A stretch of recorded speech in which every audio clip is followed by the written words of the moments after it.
good morning mga sisi loves. Hindi pala, good afternoon na pala kasi magla-lunch na kami. So for today's video, naisipan kong i-share sa inyo yung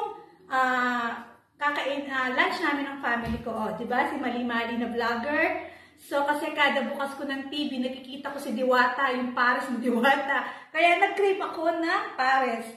So meron akong pinapakulo. Kukunin ko saglit. So, nagpakulo na ako dito ng beef. Nilagyan ko din siya ng pork beef liver. Ayan. Tapos, eto yung mga ingredients niya. So, meron ako ditong onion leeks.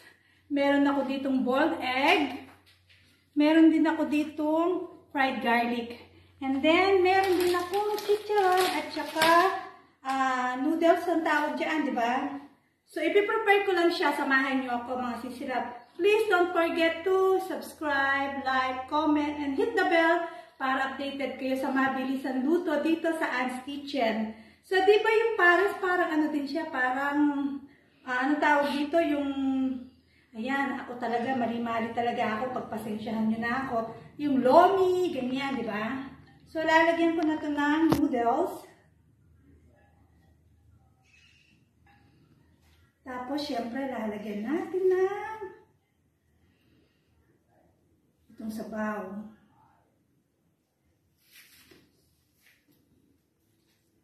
Yan. Siguro masarap talaga yung pares ni Diwata, no? Mga sisilabs kasi, halos lahat ata ng artista, pinuntahan siya, binablog siya.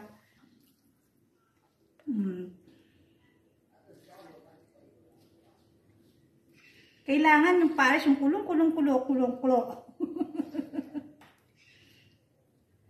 So, tatanggalin niyo yung mga dahon-dahon kasi baka ayaw ng mga anak niyo yung mga dahon-dahon na yan. So, kailangan lubog yung, pwede naman ata ito sa atin, yung rice ata ginagamit nila. Eh, kami mag-asawa gusto namin ng noodles. So, ayan yung meat niya. So, sobrang lambot ng meat niya. So, ayan. Tapos, lalagyan ko siya ng boiled egg. Parang lomi din naman to, no? Ayan. Tapos, lalagyan natin ng onion leeks.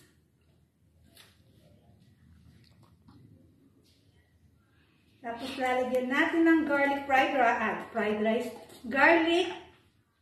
Fried garlic. Sa gilid.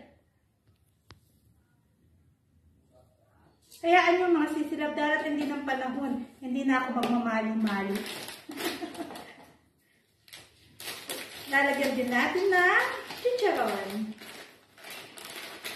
Ang sarap kasi pag may chicharon siya. Ayan. So, lagay ko na dito. So, eto na yung magiging lunch namin ng asawa ko kasi iba yung lunch ng mga anak ko. So, tingnan nyo siya mga sisilabs.